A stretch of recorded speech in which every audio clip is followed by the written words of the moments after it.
आप अपने विंडोज 10 या आप विंडोज 11 ही क्यों ना यूज़ कर रहे हो, तो आप उन विंडोज़ के जितनी भी जंक फाइल है, जहाँ जहाँ पे जंक फाइल है, जहाँ जहाँ कलेक्ट हो जाते हैं, जिस तरह से कलेक्ट हो जाते हैं, आप उन सभी को आप टोटली को रिमूव किस तरह से और कैसे कर सकते हैं, तो मैं आपको इस वीडियो में आपको बताने वाला हूँ। तो आप इस वीडियो को होल कंप्लीटली वॉच कीजिएगा। और गाइज, अगर आप मेरे चैनल पर भी नए हो तो सबसे पहले तो आप मेरे चैनल को भी सब्सक्राइब कर लीजिए और बेल आइकन पे भी क्लिक कर लीजिए, क्योंकि मैं अपने चैनल पे कुछ इसी तरह के इंटरेस्टिंग और इंपॉर्टेंट वीडियोस वगैरह डालता रहता हूँ जो आपके काम में आने वाला है। तो सबसे पहले तो आपको करना क्या है कि आपको अपने कीबोर्ड में Windows+R बटन को प्रेस करके आपको यहां पे अपने रन प्रोग्राम को ओपन कर लेना है। और ओपन करने के बाद अब आपको यहां पे टाइप करना है सॉफ्टवेयर डिस्ट्रीब्यूशन। आपको यहां पे सॉफ्टवेयर डिस्ट्रीब्यूशन आपको यहां पे टाइप करना है, देन आपको यहां पे ओके करना है। और आपके यहाँ पे सॉफ्टवेयर डिस्ट्रीब्यूशन का आपके यहाँ पे ये फोल्डर ओपन हो जाएगा। और अब आप यहाँ पे देखोगे, यहाँ पे आपका डाउनलोड का आपको यहाँ पे ऑप्शन शो हो रहा होगा, तो आपको इस डाउनलोड वाले ऑप्शन पे चले जाना है। और यहाँ पे आने के बाद अब आप यहाँ पे देखोगे, आपको यहाँ पे बहुत सारे आपको यहाँ पे अनवांटेड फाइल्स, अनयूज्ड फाइल्स, मैंने आपको यहाँ पे शो हो रहे होंगे। जितने भी जंक फाइल है वो आपको यहाँ पे टोटली आपको यहाँ पे शो हो रहे होंगे। और ये सारे जो जंक फाइल जो कलेक्ट होते हैं वो आपके विंडोज के प्रीवियस अपडेट के जंक फाइल होते हैं, जो आपके किसी काम में नहीं आ रहे हैं, नहीं आने वाले हैं। तो आपको करना क्या है कि आपको इन सभी को ऑल सेलेक्ट करना है। और ऑल सेलेक्ट करने के बाद फिर आपको इन सभी को परमानेंटली डिलीट कर देना है। तो परमानेंटली डिलीट करने के लिए आपको अपने कीबोर्ड में ही Shift+Delete बटन को प्रेस करके आपको यहां पे इन सभी को परमानेंटली डिलीट कर देना है। Permanently delete this 7 items, then yes करना है, देन कंटिन्यू। अब आपको करना क्या है कि अब आपको अगेन आपको यहां पे रन प्रोग्राम को ओपन करना है। अब आपको इस बार आपको यहां पे टाइप करना है प्रीफिच, PREFETCH, जैसे मैं आपको यहाँ पे जूम करके दिखा रहा हूँ। प्रीफिच आपको यहाँ पे टाइप करना है, देन आपको इसे ओके कर देना है, देन कंटिन्यू। और आपके सिस्टम से रिलेटेड जितनी भी जंक फाइल है वो आपको यहाँ पे भी शो हो जाएंगे। तो आपको करना क्या है कि आपको इन सभी को ऑल सेलेक्ट करना है। तो ऑल सेलेक्ट करने के लिए आपको अपने कीबोर्ड में ही Ctrl+A बटन को प्रेस करके आपको इन सभी को ऑल सेलेक्ट करना है। फिर आपको अगेन इन सभी को परमानेंटली डिलीट कर देना है, Shift+Delete बटन को प्रेस करके। और यहाँ पे भी जितने भी फाइल्स है, जंक फाइल है, जितने भी अनवांटेड फाइल है, वो सभी डिलीट हो जाएंगे।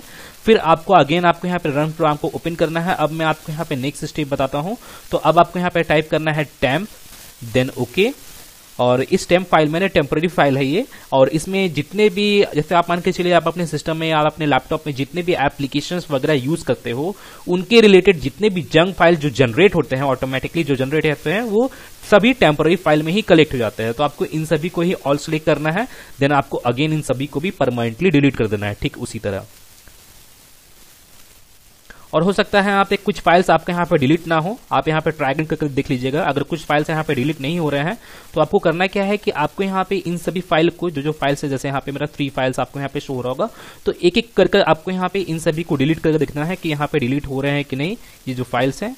और जो फाइल्स डिलीट हो रहे हैं कि करके आपको उन सभी को यहाँ पे डिलीट कर देना है। जैसे यहाँ पे मेरा कोई भी फाइल यहाँ पे जो बाकी बचे हुए फाइल हैं यहाँ डिलीट नहीं हो रहे हैं, अगर बाय द वे आपका भी यहाँ पे डिलीट नहीं हो रहा है, तो आपको एज इट इज वैसा ही आपको यहाँ पे इसे छोड़ देना है। देन आपको इसे कट करना है। अब आपको यहाँ पे अगेन आपको रन प्रोग्राम को फिर से ओपन कर लेना है। अब आपको यहाँ पे इस बार टाइप करना है %temp%, देन ओके। और आपको इन सभी को भी आपको यहाँ पे ऑल सेलेक्ट कर लेना है, जैसे मैं यहाँ पे ऑल सेलेक्ट किया हूँ। देन अगेन इन सभी को भी आपको यहाँ पे परमानेंटली डिलीट कर देना है। और यहाँ पे भी आपको यहाँ पे ट्राई करके देख लेना है कि यहाँ पे कुछ फाइल्स डिलीट हो रहे हैं कि नहीं। अगर by the way as it is नहीं डिलीट हो रहा है, एज इट इज आपको उसे वैसे ही छोड़ देना है, जो फाइल्स डिलीट नहीं हो रहा है। तो फिर आपको यहाँ पे अगेन आपको यहाँ पे रन प्रोग्राम को ओपन करना है। और इस बार आपको यहाँ पे टाइप करना है cleanmgr। आपको इस कमांड को टाइप करना है और देन ओके कर देना है फिर से। और आपके सामने कुछ इस तरह का पॉपअप शो होगा, तो आपको यहाँ पे अपने सी ड्राइव को सिलेक्ट करना है, देन ओके कर देना है।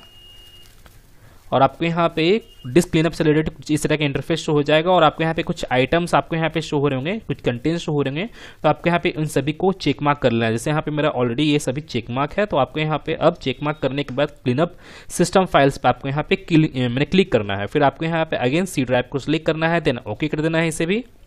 और आपको यहाँ पे कुछ सेकंड का आपको यहाँ पे टाइम लगेगा, तो जरा आपको यहाँ पे जरा वेट करना है।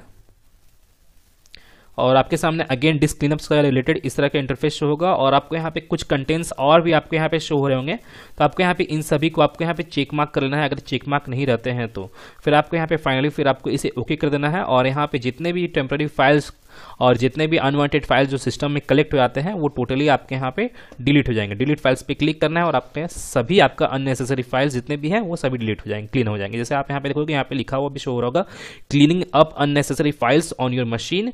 तो यहाँ पे जरा आपको कुछ समय का आपको यहाँ पे टाइम लगेगा, कुछ मिनट का या कुछ सेकंड का आपको यहाँ पे टाइम लगेगा। तो आपको यहाँ पे जरा वेट करना है और आपको अपने सिस्टम को कंप्लीटली क्लीन कर लेना है। तो ये सारे मेरे इंपॉर्टेंट स्टेप्स हो गए जो मैं आपको बताया हूँ। और इन सभी को करने के बाद जो आपके सिस्टम में जितने भी अनवांटेड फाइल्स जो ऑटोमेटिकली जनरेट हो जाते हैं या अननेसेसरी फाइल्स या आपके जितने भी जंक फाइल्स है वो टोटली आपके सिस्टम से रिमूव हो जाएंगे। और इन सभी को रिमूव करने से क्या फायदा होता है कि आपके सिस्टम में किसी भी तरह का कोई भी एप्लीकेशन को आप रन कर रहे हो या किसी भी सॉफ्टवेयर को आप यूज करते हो ज़्यादा ही फास्टली आपके यहाँ पे वर्क करता है। मैंने अगर आप पहले जब यहाँ पे क्लीन अप नहीं किए होंगे तो उस कंपेयर टू आपका यहाँ पे कुछ ज़्यादा ही फास्ट वर्क करने लगेगा और आपका जो विंडोज़ है वो भी आपके यहाँ पे बूस्टअप हो जाएगा। तो गाइज मैं फिर मिलता हूँ नेक्स्ट वीडियो में। Till then and bye bye. और एक बात और, सब्सक्राइब बटन पे 2-3 फैट लगा दीजिएगा जिससे सब्सक्राइब हो जाए और घंटी वंटी गिर जाए।